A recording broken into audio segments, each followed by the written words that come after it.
Another good news mga kapatid para sa araw na ito. Ito na, dumating na ang bago at modernong assets ng Pilipinas. Actual video. Itong videong panonoorin natin mga kapatid na bibigyan natin ng reaction video and commentary ay mula kay John Reps mga kapatid yan. Kung nakikita ninyo sa gilid. Huwag niyong kakalimutan mag-subscribe sa kanyang YouTube channel at kung bago ka pa lamang dito mga tol at gusto mo yung mga ganitong klaseng reaction video, sana huwag mo rin kalimutan mag-subscribe mga kapatid. Click mo na rin ang notification bell para ma-notify ka pag may mga bago tayong reaction video. Huwag na natin patagalin pa, total wala na rin naman tayong hinihintay na. Panoorin na natin to mga tol. Breaking news, dumating na mula sa ibang bansa ang mga bagong military assets ng Pilipinas upang palakasin ang puwersang militar nito. Ano-anong mga assets kaya ito, abangan mamaya. At Pilipinas bibili na ng mga modernong armas, hindi para maghamon kundi para depensahan ng bansa. At bangka na binomba ng China ay ininspeksyonan ng Navy. Kaya bangka nga lang talaga mga tol.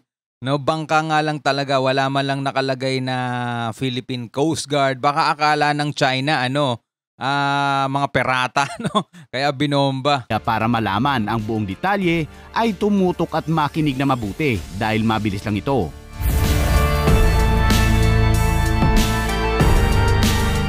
Muling nadagdagan ng military assets ng Pilipinas dahil dumating na sa bansa ang dalawang T-129 attack helicopter mula sa bansang Turkey na binili ng gobyerno ng Pilipinas para sa Armed Forces of the Philippines Modernization Program. Lumapag ang mga ito sa Edwin Andrew Air Base sa Zamboanga at tulad ng ginawa ng China sa Philippine Coast Guard ay binombahan din ito ng tubig. Panoorin natin ang actual video. Ganda oh. Modern na modern talaga yung itsura eh oh. Attack helicopter na daton Philippine Air Force. Wow. No?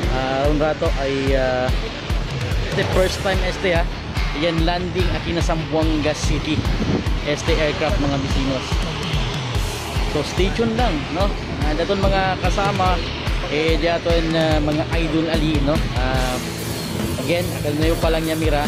Nakikita ka ora mismo del headquarters del Philippine Air Force del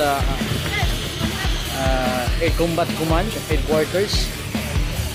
And alive ka naton T-129 attack helicopter. Masayang masaya yung natin, no, mga kasundaluhan natin. Kasi sa wakas nagkakaroon na sila ng mga bagong kagamitan. Mahaba-habang panahon din, ilang dekada rin nilang pinagtsatsagaan yung mga minana pa ng WW2, mga armas, di ba? Mga helicopter, eroplano. Kasi talagang napabayaan sila ng mga nakaraang administrasyon, no. So eto lang, kamakailan lang mga kapatid, nung unti-unti na silang talagang nabibigyan, tumaas ang sahod, di ba? Nabigyan ng mga bagong kagamitan, modernization ng mga kagamitan nila. So hindi na rin tayo magmumukhang kaawa-awa mga kapatid. Kasi sa mahabang panahon, sinanay natin yung mga kapitbahay nating bansa na etong Pilipinas, wala, mahina to mga to. Mga armas na gamit nila mas matanda pa sa mga gumagamit. Mga ganon mga tol.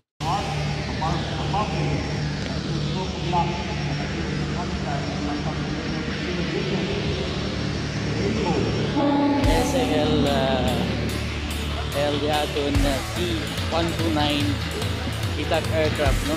Ganito. Futuristic ang dating no? Pinakanuevo mga bisinos daton T-129 attack helicopter. Welcome ceremony ng ating dalawang T-129 aircraft ng Philippine Air Force, mga bisinos, mga kasama. Ang T-129 attack helicopter ay may twin engine, may habang 14.54 meters at may lapad na 3.49 meters. Ang T-129 ay may high maneuverability, low visibility, minimal sound, radar presence, high impact resistant at ballistic tolerance. Wow! Wow!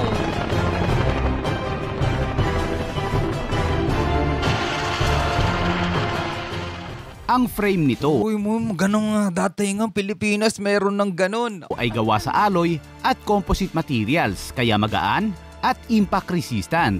At dahil ito ay isang multi-role helicopter, Mas manipis ay lang, kaya oh. nitong gawin ang iba't ibang mga misyon katulad ng combat, armed reconnaissance, armed escort, deep strike, fire support, precision strike, security, at suppression of enemy air defenses.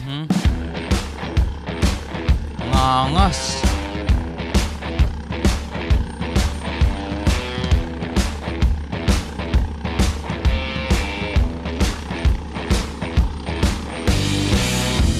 Dalawa yung pilot sa taas at baba.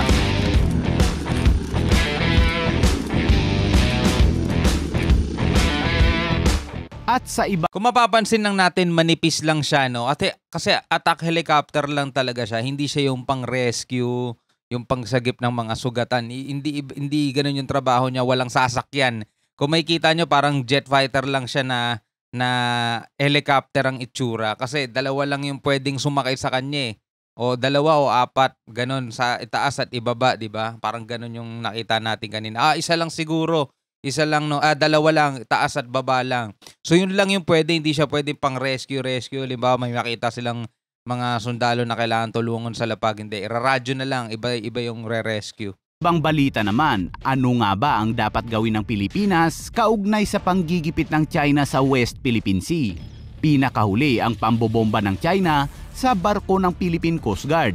Sa pagdinig sa Senado sa pagpapalakas ng depensa ng bansa, sinabi ni Senator Mig Zubiri na dapat paspasan ang pagbili ng mga modernong armas. Tama. Anya, dapat bilhin ang hindi pinakamura kundi ang pinakamainam.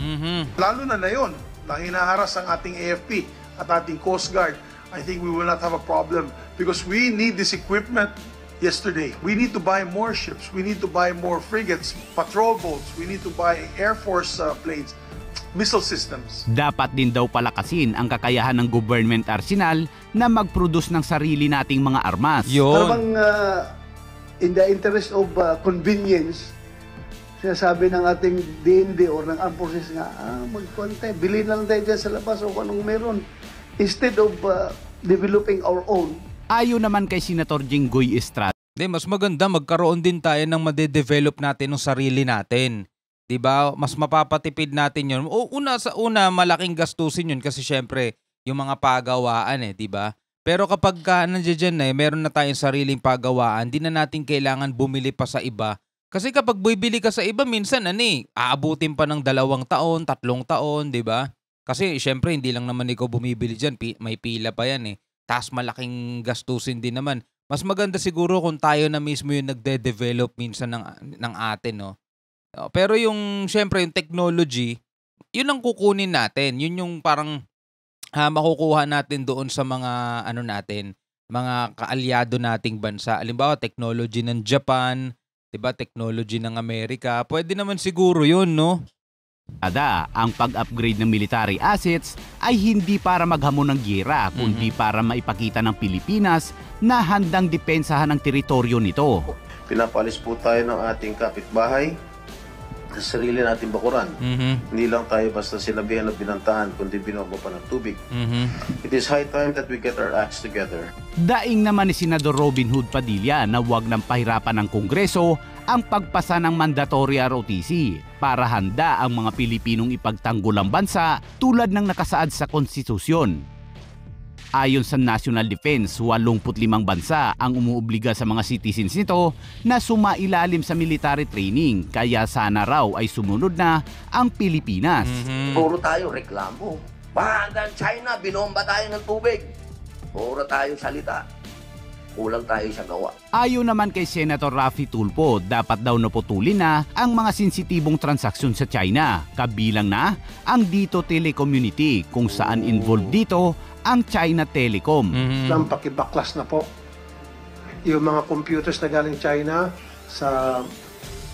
Parang boycott na China, no? Ganon. ngayon ay nasa military facilities. Ito pong pasilidad na China po ang nag-construct, telecommunication facility.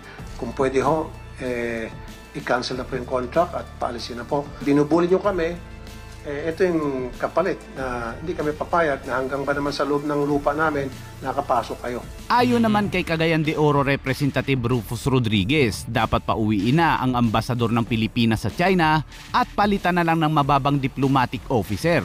At dagdag na balita, ininspeksyon na ng Westcom ang mga bangka na Yunay sa May 1 at Yunay sa May 2 nang bumalik sila sa daungan matapos silang bombahin ng tubig ng China sa panahon ng isang resupply mission sa BRP Sierra Madre. Pero mo yung ganito kaliit, bobombahin mo ng water cannon, di ba? Anong yan, talagang mapapa-atras yan eh, hindi magtatagumpay yung mission nila eh. Oh? At yan muna ang bagong balita na hatid ko sa inyo ngayon. Maging maalam at may pakialam sa mga napapanahong balita. Mag-iwan ng komento sa ibaba, pindutin ang like at mag-subscribe. Kaya sa mga maka-China dyan, no, meron nga mensahe yung yung PCG, no? Sa lahat ng mga Pilipino, may tungkulin ka man o wala ako, citizen ka. Kung ikaw ay kumakampi pa o parang inaano mo, pinagtatanggol mo pa yung ginawa ng China dito sa ating dito sa PCG mga tol, nagtataksil ka na niyan sa bansang Pilipinas, no?